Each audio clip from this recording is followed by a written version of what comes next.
Hey guys, what's up? It's TheTriGuy here, and today I have the chance to review an awesome bike for you guys. This is the Stevens Crono time trial bike. So this bike is really awesome. I've been riding it for a little while now. I've been training with it and everything, so I know the ins and outs of this bike, and it's really an amazing bike. So the first thing that you're definitely going to notice that these are not the wheels that came with the bike, obviously. These are, this is a Zipp sub 8 disc wheel in the back and a Zipp 808 in the front that the decals are just taken off of, and I think it looks really good. And especially when you're riding this bike, the disc wheel just sounds amazing. I'll show you guys some clips of it after. It just sounds so good. Alright, so for the shifting, this is Shimano Ultegra 10-speed derailleur in the back, Shimano Ultegra cranks, Shimano Ultegra brakes as well. Now this bike is complete carbon fiber frame, so it's quite light compared to, say, an aluminum frame or something like that. This bike is not much lighter than your regular just road bike, so if you're used to riding road bikes, this is still a little bit heavier than one of those, or about the same depending on which type of bike you have, obviously. But it is all because of the aerodynamics. It's designed to be aerodynamic.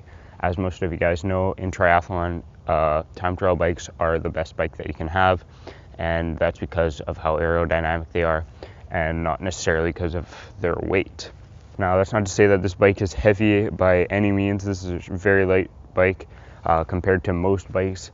I'd say my Cervelo S3, for example, is a little bit lighter than this when I have my Zipp wheels on it, so that just gives you something to compare it to.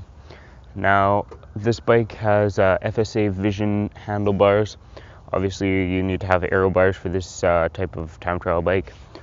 Quite comfortable pads here, although they are a little bit worn out. So this bike also has a Selle Italia Tri saddle, which is actually really comfortable when you're in the time trial position. When you're in your aero bars, this provides a lot of nice padding. So anyways, that's about it about the bike. Now let's go and take it for a ride. Alright guys, so I'm back on the bike. As I mentioned before, I've been riding this for over a week now, so I have a lot of different impressions to give you guys. So the first thing that you're definitely going to notice is that the position is a lot different than riding a regular bike. So you're a lot more stretched out, especially when you're in the aero bars. So there's quite a few different things from this bike than a regular road bike and than what I'm used to. So basically the brakes are a little bit in a different position. You have to be out of your aero bars to apply the brakes, obviously, so that can be a bit of a complication. But overall, it's not really that difficult. It's just something to get used to, and also the shifters are right on the end of the aero bars. They're very easy to use when you're in your aero bars, so really useful. So this bike is way faster than a regular road bike. After riding this bike for over a week, I have had a lot of chances to test it out and see how fast it is. I can only imagine how much faster you'd go in, say, a 20k or 40k bike ride compared to a regular bike.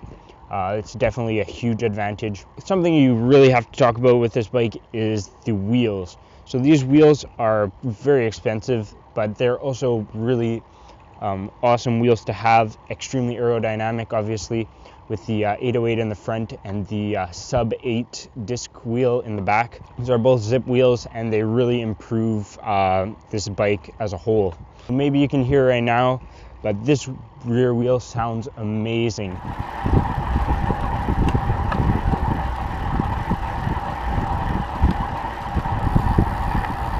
So basically what you're hearing is the road sounds echoing through the wheel. So it sounds really cool. It sounds menacing when you hear it coming back behind you, and it's definitely awesome. So this bike is really stiff and it accelerates amazingly. That's due to the stiffness of the wheels and as well as the frame. So I would say the frame, just because I've ridden it with regular wheels as well, I would say it's about as stiff as your regular road bike. I would say compared to my Cervelo S3, the frame feels about as stiff and about as responsive.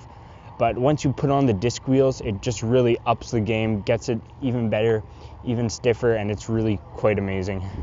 Now, obviously, when you're riding a time trial bike, the steering is not the most important part since you're usually in your aero bars and going straight, but depending on the course, you might have to be taking some turns. and it is a little bit more fidgety than a road bike, so it is a little bit harder to control under, like, say, like wind or tight turning and stuff like that. But that's just something that you have to get used to with a time trial bike. It still does react really well to turning, accelerating, slowing down, stuff like that. It is pretty manageable. You just got to get used to it. This bike is also very comfortable to ride in the upright position. Say if you had to ride in a pack or something like that, the handlebars have a nice position to be like upward like this, but you could also go into the aero bars and be very comfortable there as well. And it does have really nice padding here to rest your arms on. If this bike had Shimano Jury Ace on it, I think it would just be amazing. If you had Jury Ace cranks, it would just get it just a little bit lighter that it would need to be just as light as a road bike, but still be way more aerodynamic. So the Stevens Crono is definitely an awesome time trial bike.